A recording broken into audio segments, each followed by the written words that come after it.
Here it is, our full and updated 2020 NHL mock draft. Now that the second draft lottery has gotten done, we have ourselves what is finally going to be the top 15 picks at this year's draft. First overall, you all know who's got first overall, it's the New York Rangers. Then we have all the other teams that we somewhat forgot about because they haven't been in the news much lately. It's the second overall Kings, the third overall Senators, Red Wings, Sens, Ducks, Devils, and Sabres. Then, the 9th overall pick goes to the Minnesota Wild, the 10th pick to Winnipeg Jets, 11th goes to Nashville, 12th goes to Florida, 13th is Toronto, 14th is Edmonton, and 15th is the Pittsburgh Penguins. So, let's get over with our first overall pick. The New York Rangers are proud to select Alexis Lafreniere, and it's not even really going to be close, or at least it shouldn't be close. It's just what some media people would have you try to believe is that there probably is a chance that some other people could probably go first, but for the sake of this mock draft, we've been hyping it up this entire time. Alexis Lafreniere is going first overall. Second overall, let's go with the LA Kings. They're taking Quinton Byfield out of the Sudbury Wolves, a big center with silky mitts who can produce points at a crazy rate and actually do some damage. Now, obviously, the big guys at the top of the draft, we're not going to spend too much time talking about them because we all kind of know what these guys are about, but Quinton Byfield was a very good OHL point producer, one of the youngest players in the draft. He could be NHL ready, but I wouldn't be surprised if he wasn't. But the Kings are going to have themselves a very good center to follow in the footsteps of Anze Kopitar. Third overall, let's change it up a little bit from our last mock draft and say that third overall is going to be Tim Stützle to the Ottawa Senators. Stützle is a center winger player out of Germany who is really, really strong on the puck. He's just got this dynamism to his game that allows him to control the play at his will and completely just take over shifts whenever he wants to. He's going to be NHL ready next year, and for Ottawa Senators fans, this guy could be an immediate impactful player alongside of Brady Tkachuk on the first line. We're changing it up a little bit even more because fourth overall is going to Cole Perfetti. One of, if not the smartest players in the entire NHL draft. This guy just knows how to play hockey the right way. Even though his skating isn't all too great, his movement across the ice is still efficient to what he wants to do.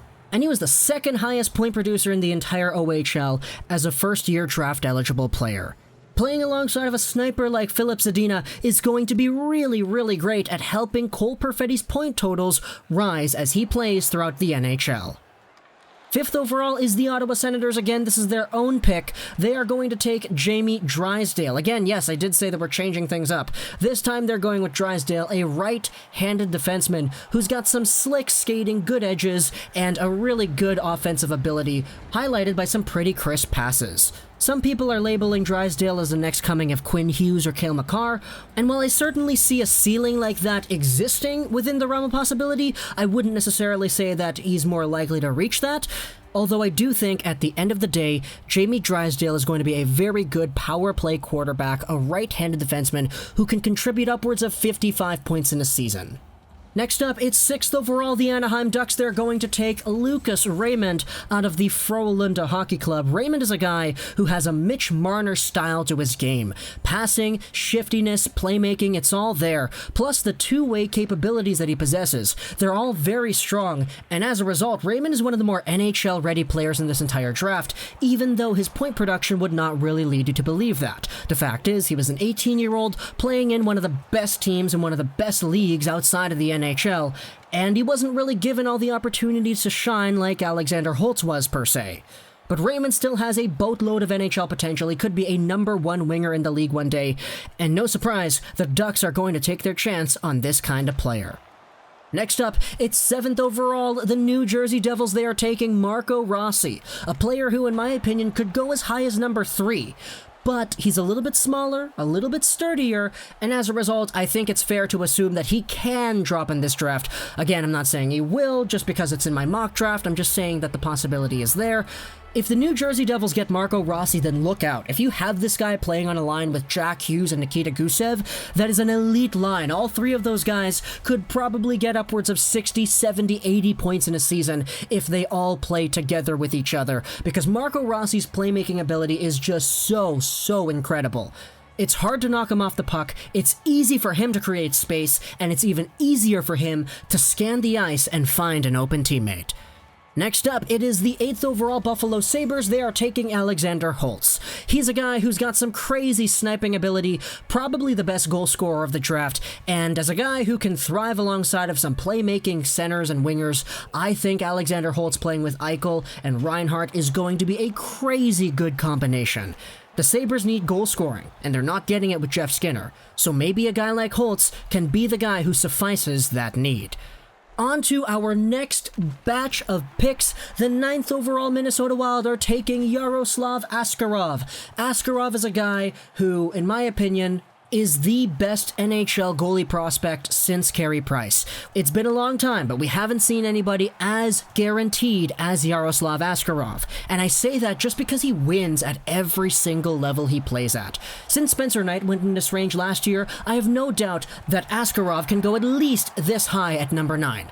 The Minnesota Wild already have some really good forward prospects in Beckman and Hovanov, in Kaprizov. On D, they've got Kalen Addison and a few other guys, but in net, it's Kaapo Kähkönen and who else? Kähkönen is good, don't get me wrong, but you can never have enough good goalies, which is why we're going with Askarov at number 9. At 10th overall, the Winnipeg Jets are selecting from the HIFK in the Hockey Liga. It is Anton Lundell. The Jets need centers. Brian Little is not that guy anymore, and Anton Lundell is a guy who could make the NHL as soon as next season. He's had 2 pro years of experience in the Liga. He's been really, really solid as a two-way guy. His Corsi is one of the best in the entire league as an 18-year-old, and you just don't see that often amongst NHL draft prospects. My buddy Peg City Hockey already made a video about why Anton Lundell is the center that the Jets need. I'll leave a link in the description to that so you can check it out if you're a Jets fan. But Anton Lundell is a very good point producer. He can become probably somewhat of a next Jonathan Toews kind of player, and at 10th overall, this kind of guy is somewhat of a steal. At 11th overall, it's the Nashville Predators, and they're taking themselves from the Ottawa 67's Marco Rossi's teammate, Jack Quinn. No, his middle name is not Hughes, his middle name is probably not Luke, but the Nashville Predators need prospects who can score goals, and Jack Quinn is a guy who can do just that. The best North American goal scorer in the entire draft, Jack Quinn, has an insane ability to shoot the puck and develop plays. For a Nashville team that isn't getting what they expected out of Eli Tolvanen, and who don't really have that great of a U21 forward core either, I think Jack Quinn could really add that goal-scoring edge that they could use. Speaking of goal scoring, though, the Florida Panthers at 12th overall are taking Noel Gunler from the Luleå Hockey Club in Sweden. Gunler to me is a guy who could go as high as number 7, but he could go as low as number 20. The fact is, he's got some talent, he's got a whole bunch of great offensive tools, but it's the work ethic, it's the engagement, it's the defensive coverage that kind of pulls him down. If the Florida Panthers can develop this guy alongside of a Grigory Denisenko, these two could be the very next generation of goal scoring in Florida. Of course, not including Nikita Kucherov and Stamkos. That's in Florida, but that's not in Florida, right? You know, Tampa Bay, Florida, different teams. But what the Florida Panthers are getting in Noel Gunler is the potential of a very good offensive threat. Both goals, both assists, Gunler can do it all. He is a very, very good offensive mind. 13th overall belongs to the Toronto Maple Leafs, and they are taking a guy who probably won't be around here in real life, but we're taking Jake Sanderson, a big defender who can skate incredibly well. He's built his draft stock over the year and is one of the best defenders in the entire draft. It's just, there are a lot of good forwards too, which is kind of why he slipped down so late here in my own mock rankings. But Sanderson out of the US NTDP is going to be a very, very good pickup, a smooth skater, and a very good player. Next up, it's the Edmonton Oilers at 14th overall. They're going to take themselves one of the biggest risks on defense in the entire draft. It's Jeremy Poirier. And I say they're taking one of the biggest risks on defense because that's what they've been doing the past 2 years. In 2018, they took Evan Bouchard, whose defensive coverage and overall engagement was questioned. Then in 2019, they took Philip Broberg, whose overall awareness and decision-making in his own zone was questioned as well. Now, for Jeremy Poirier, it's somewhat of a similar situation. This guy's got an offensive tool set that makes him one of the best offensive defenders in the entire draft, but his consistency and decision-making in his own zone is very questionable, which is why he is not touted on these drafts as highly as he could be. So for Edmonton, hey, you guys have a lot of forwards in Yamamoto, Nugent Hopkins, Draisaitl, McDavid. Why not add to that decor? Then, 15th overall, it's the Pittsburgh Penguins. They're taking themselves Hendrix Lapierre. They wanted a QMJHL guy in Alexis Lafreniere. Nah, they're taking a different QMJHL guy. A guy who didn't actually play all too much throughout this season.